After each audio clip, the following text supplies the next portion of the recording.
Olá, seja sempre muito bem-vindo, bem-vinda a este canal que busca ser sempre interativo, participativo, diretamente de Dois Córregos, interior de São Paulo. Peço licença para falar com você onde quer que você esteja me vendo. E eu tenho aqui um e-mail dele que diz assim: Olá, André. Há um ano conheci um rapaz através de uma rede social. Começamos a conversar e ele se interessou por mim. Expliquei para ele que não queria mais me relacionar, pois eu já sofri muito por amor. Então, bom, aqui eu já falei isso em outras vezes, mas esse negócio de que só porque eu sofri, então eu não quero mais me relacionar, quer dizer, eu não me permito viver. Eu não me permito viver por causa das decepções, por causa das frustrações passadas, eu vou me fechar? Lembremos, eu já citei isso em diversos vídeos, mas eu amo citar porque eu acho essa passagem lindíssima, o diálogo do Pequeno Príncipe com a sua rosa, com a sua roseira. Quando ele preocupado, porque ele ia viajar pelos planetas, e ele ia ficar muito tempo fora, ele quer colocar uma redoma de vidro ao redor da roseira.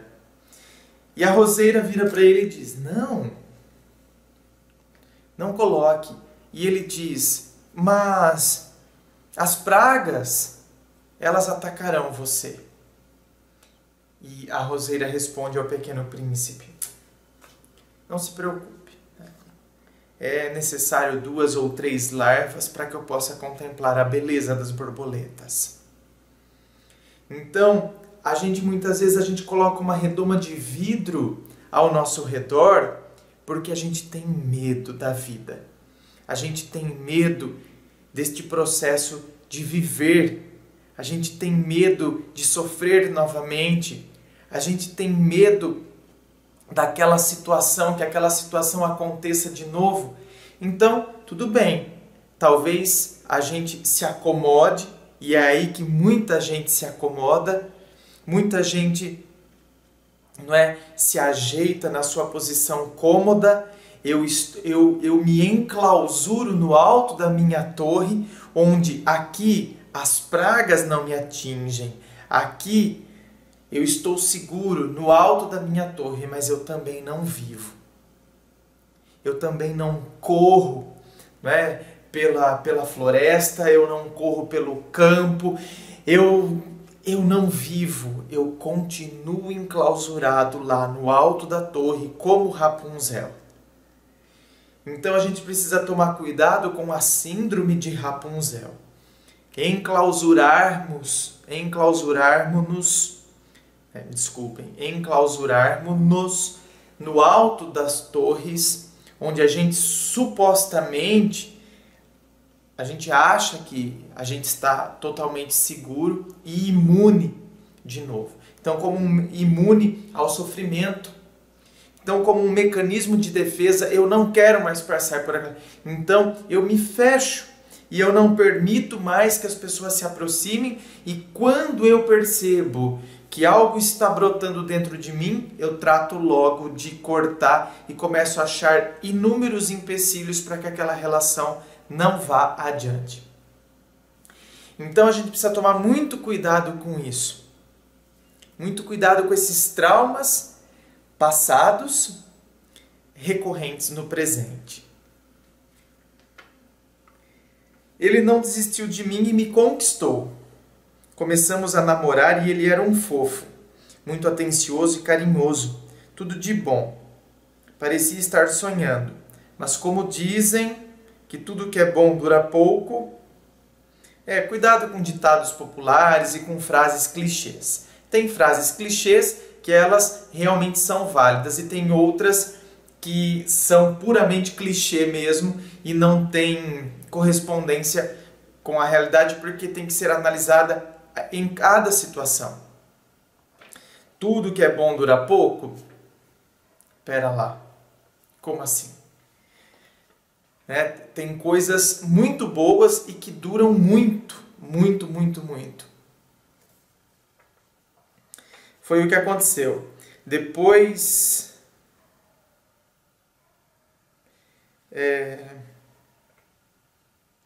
Nossa, eu achei que era um homem, né? Pelo nome. Ah, tá. É um sobrenome, na verdade. Eu estava achando que era um caso gay, né? Desculpa, tá? Mas não, é uma mulher, né? Depois de eu estar apaixonada por ele, ele mudou completamente, me tratando com grosseria e ignorância. Eu não admitia isso e brigávamos muito. Aí ele terminou. Não é?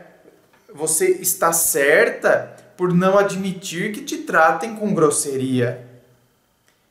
Meu Deus do céu, não é? A gente não merece ser tratado com grosseria, a não ser que apenas estejamos colhendo aquilo que estamos ofertando. Se eu oferto grosseria, eu vou receber grosseria. Agora, se eu oferto respeito, se eu oferto carinho e começo a receber grosseria, eu não tenho que aceitar e não tenho que admitir mesmo. Só que eu não me conformei e conversei com ele. Daí ele me propôs da gente voltar, mas não como namorados, e sim como ficantes.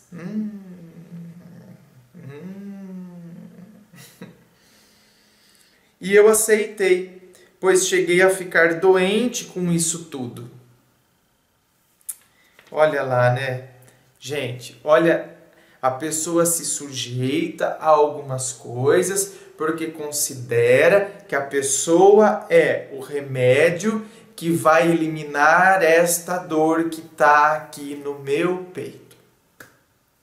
Então, eu aceito absolutamente tudo o que você me propõe. Eu aceito as suas migalhas. Eu aceito a sua esmola. Eu aceito. Mesmo que isso vá contra os meus desejos, os meus princípios, eu aceito. Eu permito isso. Eu permito que isso aconteça. Porque eu associo que a pessoa é o remédio, repito, que vai tirar esta dor do meu peito. Então eu me sujeito a tudo. Igual aquela pessoa que está com alguma doença gravíssima e ela sujeita-se a situações até constrangedoras, né, com pessoas desonestas, curandeiros e tantas situações. A pessoa faz coisas porque ela quer eliminar aquilo.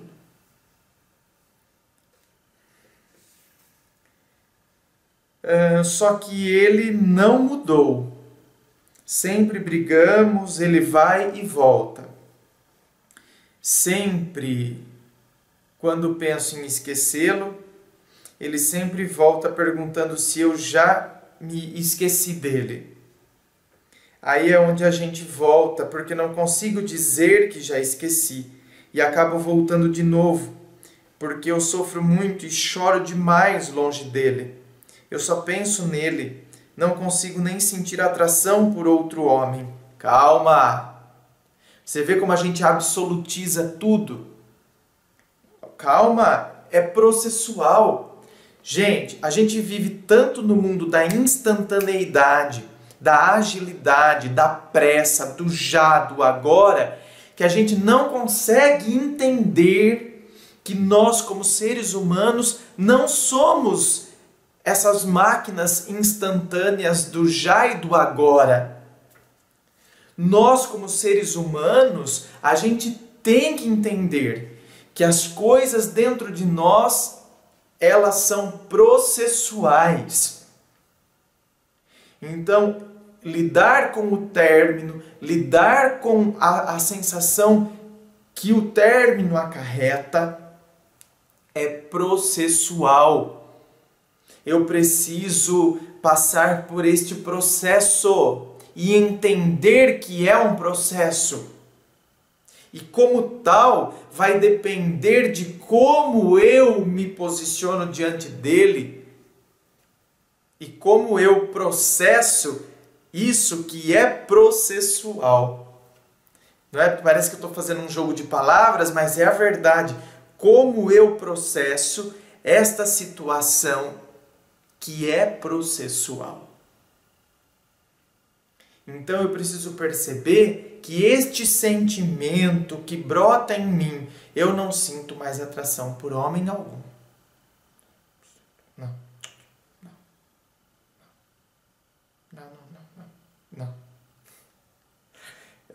Não. Agora eu me transformei num pequeno pé de repolho. Sou um ser assexuado, não sinto mais desejo por ninguém. A gente absolutiza. É igual aquela pessoa que absolutiza um trauma. E aí ela se fecha a qualquer situação porque ela julga. Todo mundo tirou o sarro de mim.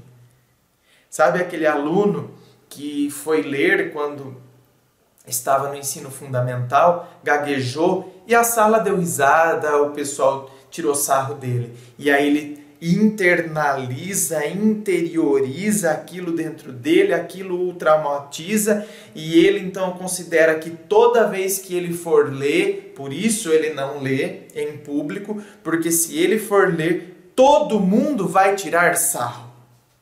Todo mundo vai me zoar. Todo mundo. E ele não consegue, né, ter a clareza e perceber que o que ele considera como todo mundo é, na verdade, algo que está restrito a uma sala, anos atrás, de crianças que não têm ainda a capacidade comportamental de se colocar no lugar do outro e que aquilo que ele chama de todo mundo é uma sala de 25 alunos, num contexto específico e numa época específica. Então, quando a gente fala, eu não sinto mais atração por homem nenhum, eu não sinto mais atração por mulher alguma, eu não percebo que quando eu estou fazendo isso, por homem algum, por mulher alguma, não sinto mais, eu estou absolutizando algo que é natural que eu esteja sentindo neste momento. Neste momento. Eu não posso projetar isso para todo o meu sempre. Entende? Para toda a minha vida, eu não vou sentir mais atração por ninguém e eu vou cristalizando isso dentro de mim. Assim como aquele aluno cristalizou aquilo dentro dele e ele realmente não lê em público. Se eu cristalizar essas absolutizações dentro de mim, isso vai me prejudicar. E é por isso que depois eu sempre retorno para aquela pessoa, por mais que ela me faça sofrer. Eu retorno a ela, porque eu cristalizei e eu reafirmei dentro de mim algo que era específico daquele momento e que era um processo. Eu transformo o processo no todo e no para sempre.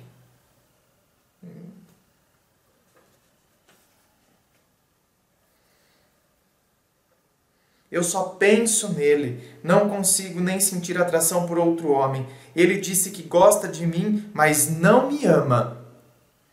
Porque ele também já sofreu muito com amores, e agora ele quer começar com calma e sem pressão. Ele é 10 anos mais velho que eu. Ele fala que tem medo de se relacionar comigo por conta da diferença de idade. Mas eu juro que amo ele de verdade e não entendo porque ele me conquistou e depois fez isso. O que eu faço? Tento esquecer ou converso com ele? Me ajuda, obrigada.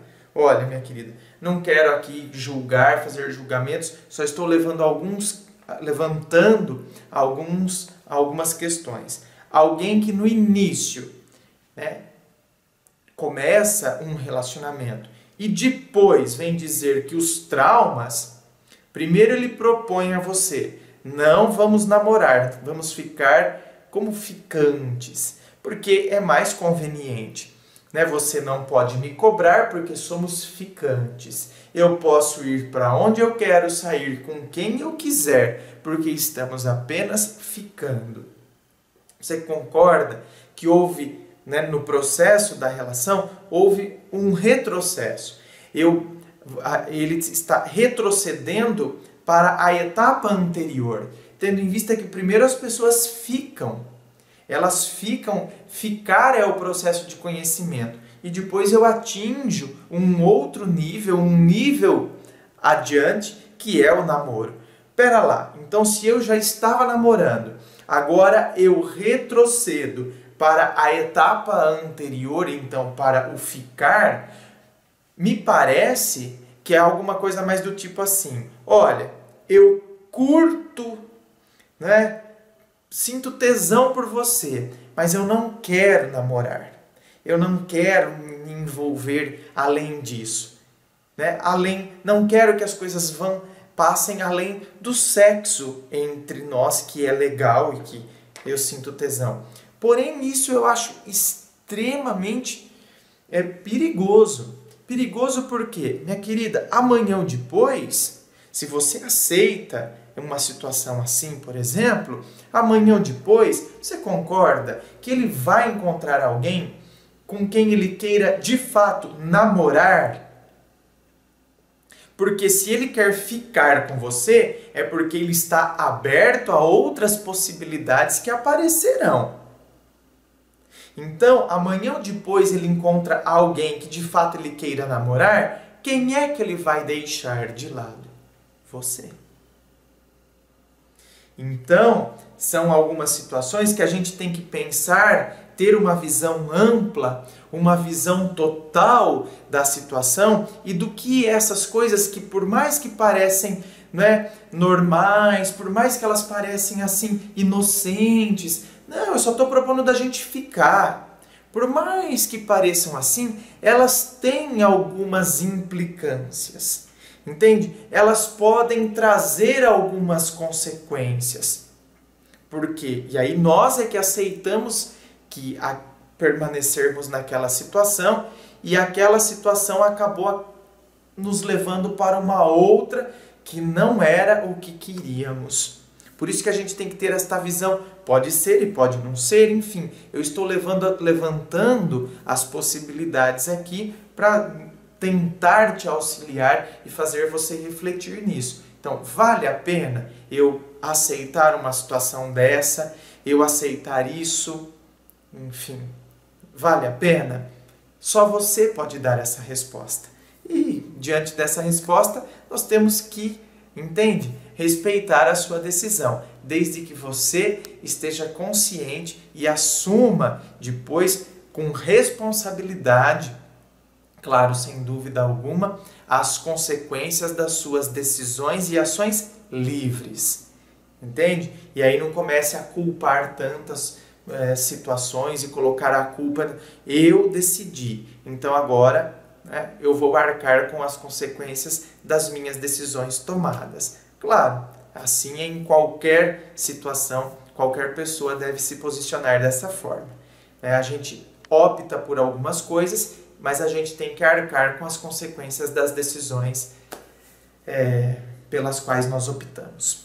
Enfim, é isso. Obrigado pela sua participação.